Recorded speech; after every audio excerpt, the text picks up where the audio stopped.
Recurring dreams, why they keep happening, and why you shouldn't ignore them. You wake up at 3 a.m. again. Same dream, same feeling, and same moment that never quite resolves. During the day, you try to shake it off, move on, and act like it was nothing. But night comes, and it's right there, waiting for you again. So now you're sitting with this question, why won't this just leave me alone? Here's the thing. Most people assume recurring dreams are just glitches, random noise, or their brain misfires while they sleep. But in Scripture, repetition was never random. It carried weight. Now, not every dream is divine, let's be clear about that. Sometimes it's stress, or your mind working overtime, and processing what the day left unfinished. That's completely normal. But the Bible consistently treats repetition as emphasis. When something keeps showing up, especially in dreams, it deserves your attention, not your dismissal. Today we're walking through 4 biblically grounded reasons a dream might keep returning, and how to discern what it actually means for you. This isn't a prophecy, it's discernment. And the 4th one,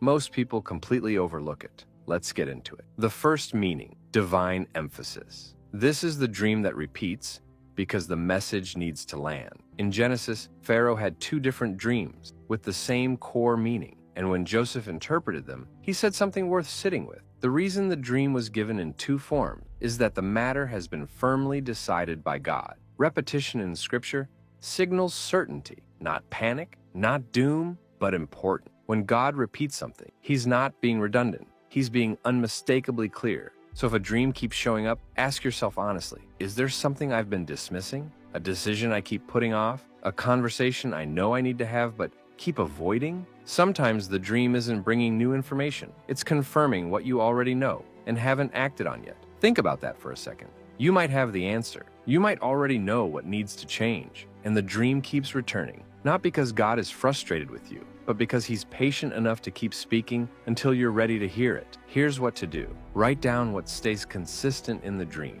not every tiny detail, just the pattern. What theme keeps showing up no matter how the setting changes? Then ask yourself, what have I been sensing I should do but haven't done yet? But here's what many people miss about divine emphasis. It doesn't always mean action. Sometimes it means healing.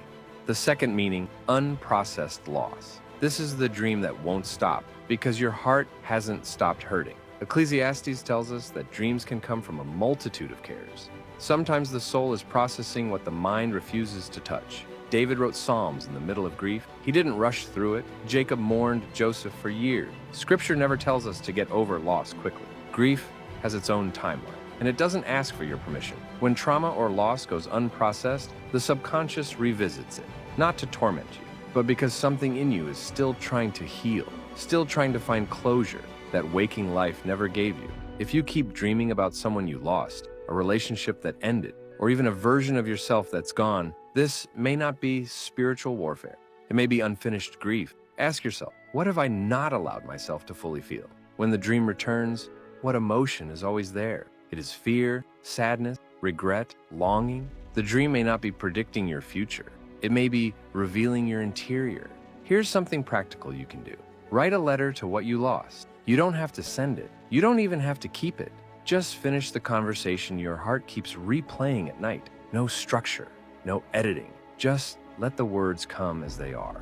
Because sometimes the healing isn't in finding answers, it's in finally letting yourself feel the weight of what you've been carrying. But sometimes the dream isn't about what you've lost. It's about who you're becoming, and you haven't accepted it yet. Let me ask you something. Which of these connects more right now, divine emphasis or unprocessed loss? Drop it in the comments. I genuinely read everyone's comment. And if this kind of discernment-based approach helps you think more clearly, subscribe. We go deep here. Biblical, not superstitious. Let's keep going. The third meaning, spiritual transition. This is the dream that repeats because you're standing between seasons. When Jacob dreamed of the ladder in Genesis, heaven and earth connected, angels ascending and descending, it marked a turning point. Old identity on one side, new calling on the other. He didn't fully understand what was happening yet, but something was shifting, and the dream was part of that shift. Recurring dreams often show up in transition. Something old is fading, and something new is forming. Moses had the burning bush. Gideon needed confirmation more than once. Scripture shows us that significant change is often reinforced because the transition itself is that important. So ask yourself honestly, am I ending something, starting something, or leaving behind one way of living and stepping into another? If so, The repetition may be your spirit adjusting before your circumstances fully shift. The dream may not be giving you answers.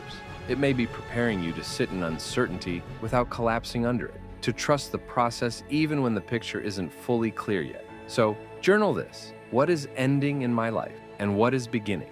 Write down 3 changes in the last 6 months that you haven't fully processed. Transition is uncomfortable, but what is even more uncomfortable is knowing the truth and refusing to live in it. The 4th, meaning ignored wisdom. This is the dream that keeps returning because you won't listen.